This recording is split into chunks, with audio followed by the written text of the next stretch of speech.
Hi hello ನಮಸ್ಕಾರ ಸ್ನೇಹಿತರೆ. ಏನಪ್ಪ ಇದು ಆರಾಧನಾ ಫೈನಲಿ ಬಲಗಾಲಿಟ್ಟು ಧರ್ಮೇಂದ್ರ ಪ್ರಧಾನ್ ಮನೆಗೆ ಸುಸಿಯಾಗಿ ಕಾಲಿಟ್ಟೇ ಬಿಟ್ಲ. ಈ ಕಡೆ ಸಾವಿತ್ರಿ ಅವರು ಒಪ್ಕೊಂಡೇ ಬಿಟ್ಲ. ಏನಾಗ್ತದೆ ತಿಳ್ಕೊಬೇಕು ಅಂದರೆ ಈಗಲೇ ನಿಮ್ಮ ಈ ಚಾನಲ್ನ ಸಬ್ಸ್ಕ್ರೈಬ್ ಮಾಡಿ, ಹಾಗೆ ಒಂದು ವಿಡಿಯೋವನ್ನು ಪೂರ್ತಿಯಾಗಿ ನೋಡಿ. ಸುಶಾಂತ್ ರಾಜ್ ಧರ್ಮೇಂದ್ರ ಪ್ರಧಾನ್ ತಾನು ಧರ್ಮೇಂದ್ರ ರಾಜ್ ಪ್ರಧಾನ್ ಅವರ ಮಗ, ನೀವು ಶತ್ರು ಅಂತ ಅಂದ್ಕೊಂಡಿದ್ದವರ ಮಗ ಅನ್ನೋ ಸತ್ವನ ಆರಾಧನಾಗೆ ತಿಳಿಸೇ ಬಿಡ್ತಾನೆ. ಆರಾಧನಾಗೆ ಯಾವಾಗ ಸತ್ಯ ಗೊತ್ತಾಯ್ತೋ ಕುಸ್ತೆ ಹೋಗ್ಬಿಡ್ತಾಳೆ. ಅದು ಸತ್ಯನ ಅಂತ ಹಲವಾರು ಬಾರಿ ಕೇಳ್ತಾಳೆ. ಆದರೆ ಸುಶಾಂತ್ ಮಾತ್ರ ಹೌದು ತುಂಬ ಬಾರಿ ಹೇಳಬೇಕು ಅಂದ್ಕೊಂಡೆ, ಆದರೆ ಹೇಳೋಕ್ಕಾಗಲಿಲ್ಲ. ಇವತ್ತು ಹೇಳ್ತಾ ಇದ್ದೀನಿ, ನಾನು ನಿಮ್ಮನ್ನ ಮನಸಾರೆ ಕೂಡ ಪ್ರೀತಿ ಮಾಡಿದೆ. ಮದುವೆಗೂ ಮುನ್ನ ಈ ವಿಷಯ ಹೇಳಬೇಕು ಅಂದ್ಕೊಂಡೆ, ಪ್ರಪೋಸ್ ಮಾಡೋಕ್ಕೂ ಮುನ್ನ. ಆದರೆ ನಮ್ಮಿಬ್ಬರು ಮದುವೆ ಇಂಥ ಒಂದು ಪರಿಸ್ಥಿತಿಲೇ ನಡೆದೋಯ್ತು. ಇದಾದಮೇಲೂ ಕೂಡ ವಿಷಯ ಹೇಳಲಿಲ್ಲ ಅಂದರೆ ತಪ್ಪಾಗತ್ತೆ ಅಂತ ಹೇಳ್ತಿದ್ದೀನಿ. ನಾನು ಹೇಳ್ತಿರೋದು ನಿಜ, ಆದರೆ ನಾನು ನಿಮ್ಮನ್ನು ಪ್ರೀತಿ ಮಾಡ್ತಿರೋದು ನಿಜ. ಜೊತೆಗೆ ನೀವು ನನ್ನ ತಂದೆ ಬಗ್ಗೆ ತಪ್ಪು ತಿಳ್ಕೊಂಡಿದ್ರ, ನನ್ನ ತಂದೆ ಯಾವುದೇ ರೀತಿ ಅಪರಾಧ ಮಾಡಿಲ್ಲ ಅಂತ ಹೇಳ್ತಿದ್ರೆ, ಈ ಕಡೆ ಬಂಡೆನೇ ಬಂದು ತಲೆ ಮೇಲೆ ಬಿದ್ದಾಗತ್ತೆ ಆರಾಧನಾಗೆ. ಆ ಸತ್ಯನ ಅರ್ಗಿಸ್ಕೊಳ್ಳೋದು ಕಷ್ಟ ಆಗುತ್ತೆ. ಬಿರುಗಾಳಿ ಸುನಾಮಿನೇ ಬಂದು ಅವಳ ಬದುಕನ ಮೇಲೆ ಅಪ್ಪಳಿಸ್ದಾಗ ಆಗ್ತದೆ.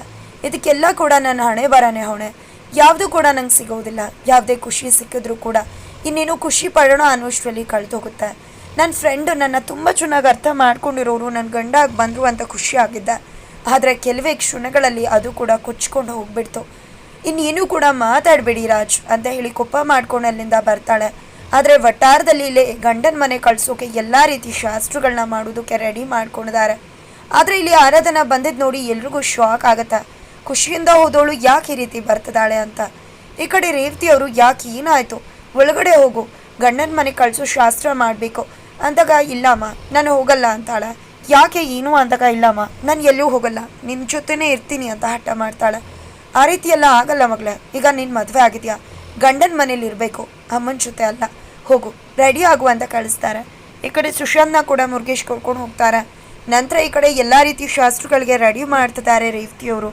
ಆಗ ವಟಾರದಲ್ಲಿ ಯಾಕೆ ಆರಾಧನಾಗೆ ಸುಶಾಂತ್ ತಾಳಿ ಕಟ್ಟಿದ್ದು ಇಷ್ಟ ಆಗಿಲ್ಲ ಅನಿಸುತ್ತೆ ರಾಜ್. ಅವಳ ಮನಸ್ಸಲ್ಲಿ ಇಷ್ಟ ಇರಲಿಲ್ವೇನೋ ಅಂದಾಗ ಅದೆಲ್ಲ ಗೊತ್ತಿಲ್ಲ. ಆದರೆ ಸುಶಾಂತ್ ತಾಳಿ ಕಟ್ಟಿದ್ದು ನಂಗೆ ತುಂಬಾ ಇಷ್ಟ ಆಯಿತು. ಯಾಕಂದರೆ ನನ್ನ ಮಗಳು ಜೀವನದಲ್ಲಿ ಇಂಥ ಘಟನೆ ನಡೀಲಿ ಅಂತಲೇ ನಾನು ಮಾತಾಡಿದ್ದು.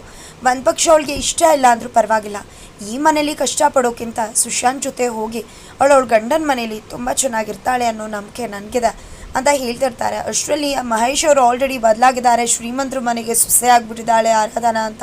ಹೋಗಮ್ಮ ನಿಮ್ಮ ಅಕ್ಕನ ಕರ್ಕೊಂಡು ಬಾ ಅಂತ ಸಿರಿಗೆ ಹೇಳ್ತಿದ್ರೆ ಸಿರಿ ಉರ್ತೋಗ್ತಿದ್ದಾಳೆ. ಅಷ್ಟರಲ್ಲಿ ಆ ಕಡೆ ಸುಶಾಂತ್ ಈ ಕಡೆ ಆರಾಧನಾ ಇಬ್ಬರು ಕೂಡ ಬರ್ತಾರೆ ಮದುಮಗಳಾಗಿ. ಈ ಕಡೆ ಇಬ್ಬರನ್ನು ನಿಲ್ಲಿಸಿ ಹಾರನ ಬದಲಾಯಿಸ್ತಾರೆ. ಇಷ್ಟ ಇಲ್ಲದೆ ಇದ್ರೂ ಕೂಡ ಆರಾಧನಾ ಹಾರ ಬದಲಾಯಿಸ್ತಾಳೆ. ನಂತರ ಹಸುಮಣೆ ಮೇಲೆ ಕುತ್ಕೋತಾರೆ. ಈ ಕಡೆ ಶಾಸ್ತ್ರ ಮಾಡೋದಕ್ಕೆ ರೇವತಿಯವರು ಮುಂದಾಗ್ತಿದ್ದಾರೆ. ಆ ಕಡೆ ಎಂಗೇಜ್ಮೆಂಟ್ ಮಾಡೋದಕ್ಕೆ ಎಲ್ಲ ರೀತಿಯ ತಯಾರಿ ಮಾಡ್ಕೊಂಡಿದ್ದಾರೆ ಸಾವಿತ್ರಿಯವರು. ಮನೆಯೆಲ್ಲ ಅಲಂಕೃತಗೊಳಿಸಿದ್ದಾರೆ. ಈ ಕಡೆ ಪುರೋಹಿತರು ಬರೋದನ್ನೇ ಕಾಯ್ತಿದ್ರೆ. ಈ ಕಡೆ ಏನಿನ್ನು ಮೂರ್ತಿಯವರು ಸುಶಾಂತ್ನೇ ಕರ್ಕೊಂಡು ಬರಲಿಲ್ವಲ್ಲ ಅಂತಿದ್ರೆ, ನೀನು ಏನು ಮಾಡ್ತಿದ್ಯೋ ಸಾವಿತ್ರಿ, ಅದು ಯಾಕೋ ಸರಿ ಕಾಣಿಸ್ತಿಲ್ಲ, ನನಗೆ ಒಪ್ಪಿಗೆ ಇಲ್ಲ ಅಂದಾಗ ನೀವೇನು ಮಾತಾಡಬೇಡ್ರಿ, ನಾನು ಏನು ಮಾಡ್ತಿದ್ದೀನೋ ಅದು ಸರಿಯಾಗೇ ಮಾಡ್ತಿದ್ದೀನಿ. ಈ ದಿಶಾ ರೆಡಿ ಆದ್ಲ ಅಂತ ಹೇಳಿ ಹೋಗ್ತಿದ್ರೆ ಯಾಕೆ ಇವಳಿಗೆ ಅರ್ಥನೇ ಆಗ್ತಿಲ್ಲ. ಪಾಪ ಸುಶಾಂತ್ ಅವ್ನ ಮನಸ್ಸಲ್ಲಿ ಏನಿದೆಯೋ ಏನೋ, ಇವಳು ಮಾಡ್ತಿರೋದು ನನಗೆ ಸರಿನೇ ಕಾಣಿಸ್ತಿಲ್ಲ ಅಂತ ಅನ್ಕೋತಾರೆ. ಅಷ್ಟರಲ್ಲಿ ಈ ಕಡೆ ದಿಶಾ ಕೂಡ ರೆಡಿ ಆಗ್ತಿರ್ತಾಳೆ. ಈ ಕಡೆ ಸಾವಿತ್ರಿ ಅವ್ರು ಕೂಡ ಅವ್ರ ತಮ್ಮನ ಜೊತೆ ಮಾತಾಡ್ತಿರ್ತಾರೆ. ಈ ಕಡೆ ದಿಶಾ ಅಮ್ಮ ಹೇಗೆ ಕಾಣಿಸ್ತದೇನಿ ಅಂತ ಅಮ್ಮನ ಕೇಳ್ತಿದ್ರೆ, ಚೆನ್ನಾಗಿ ಕಾಣಿಸ್ತಿದ್ಯಾ ಬಾ ಅಂತ ಕರ್ಕೊಂಡು ಬರ್ತಾರೆ. ಏನಿದು ಎಂಗೇಜ್ಮೆಂಟ್ ಅಂತ, ಆದರೆ ಯಾವುದೇ ರೀತಿ ಗಂಡ ಇಲ್ಲಿಲ್ಲ. ಯಾವ ಎಂಗೇಜ್ಮೆಂಟ್ ಅಂತ ದಿಶಾ ಅಮ್ಮಗೆ ಸ್ವಲ್ಪ ಕೂಡ ಇಷ್ಟ ಇಲ್ಲ. ನಂತರ ಪುರೋಹಿತರು ಬರ್ತದಾಗೆ ಸಾವಿತ್ರಿ ಅವರು ಹಾಗೆ ಧರ್ಮೇಂದ್ರ ರಾಜ್ ಪ್ರಧಾನ್ ಅವರು ಪುರೋಹಿತರನ್ನ ಸ್ವಾಗತಿಸ್ತಾರೆ. ನಂತರ ನಿಮ್ಮ ಮಕ್ಕಳು ಜಾತಕ ಇಬ್ರದನ್ನು ಕೂಡ ತೊಗೊಂಡು ಬನ್ನಿ ಅಂತದಾಗಿ ಇಬ್ಬರು ಜಾತಕನ ಕೂಡ ತೊಗೊಂಡು ಬರೋಕ್ಕೆ ಹೋಗಿದ್ದಾರೆ. ಅವ್ರಿಗೂ ಕೂಡ ಬಿಗ್ ಶಾಕ್ ಆಗಿದೆ. ಜೊತೆಗೆ ಈಗ ಆಲ್ರೆಡಿ ಇಲ್ಲಿ ಆರಾಧನಾ ಸುಶಾಂತ್ ಮದುವೆ ಆಗಿದೆ, ಆದರೆ ಅಲ್ಲಿ ಎಂಗೇಜ್ಮೆಂಟ್ನ ಮಾಡೋಕ್ಕೆ ಮುಂದಾಗ್ತಿದ್ದಾರೆ ದಿಶಾ ಜೊತೆ ಸುಶಾಂತ್ನ.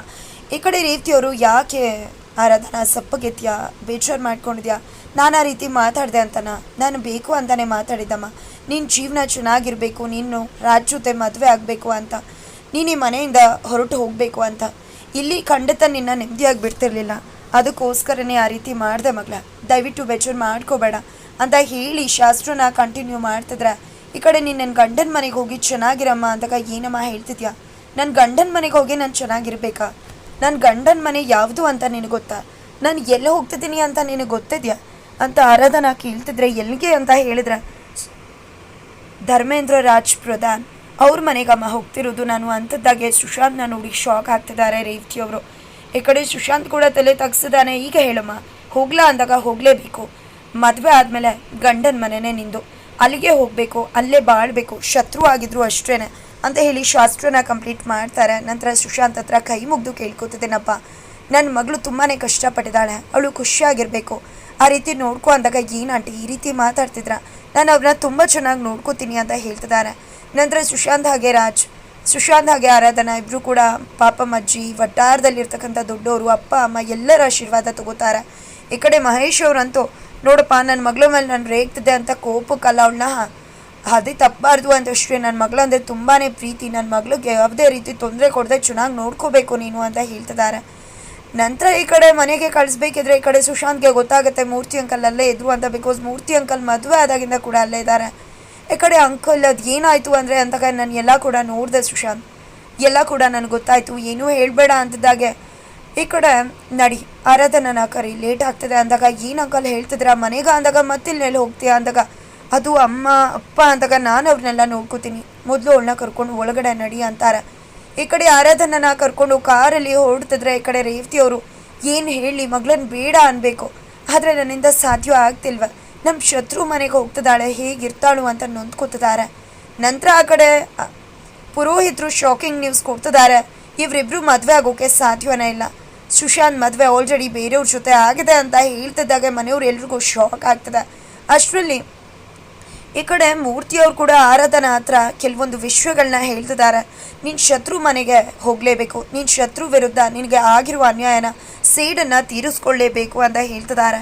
ಈ ಕಡೆ ಆರಾಧನಾ ಕೂಡ ಧರ್ಮೇಂದ್ರ ರಾಜ್ ಪ್ರಧಾನ್ ಮನೆ ಮುಂದೆ ಬಂದು ನಿಂತ್ಕೊಂಡಿದ್ದಾರೆ. ಇಬ್ಬರು ಹಾರ ಹಾಕಿರೋದು ನೋಡಿ ಮನೇಲಿ ಎಲ್ಲರೂ ಕೂಡ ಶಾಕ್ ಆಗ್ತಿದ್ದಾರೆ. ಈ ಕಡೆ ಧರ್ಮೇಂದ್ರ ಅವ್ರಿಗೆ ಖುಷಿ ಆಗ್ತದೆ, ಸ್ನೇಹಿತನ ಮಗಳು ನನ್ನ ಮನೆ ಸುಸ್ಸಿ ಆಗಿದ್ದಾಳೆ ಅಂತ. ಆದರೆ ಇಲ್ಲಿ ಅಮ್ಮು ಸಾವಿತ್ರಿ ಅವ್ರಿಗೆ ಬೆಗ್ ಶಾಕ್ ಆಗ್ತದೆ. ಏನಿದಲ್ಲ ಅಂತ ಹೇಳಿದರೆ ಇಬ್ಬರು ಮದುವೆ ಆಗಿದೆ ಅಂತಿದಾಗ ಇದನ್ನು ನಾವು ಒಪ್ಕೊಳ್ಳೋದಿಲ್ಲ ಅಂತಿದ್ದಾರೆ.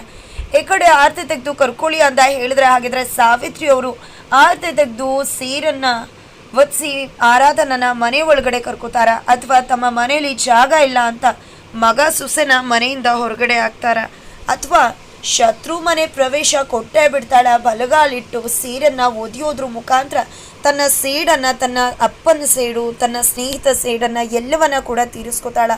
ಈ ಕಡೆ ಸುಶಾಂತ್ ಹೇಳಿದ ಮಾತನ್ನ ನಂಬ್ತಾಳ ಆರಾಧನಾ.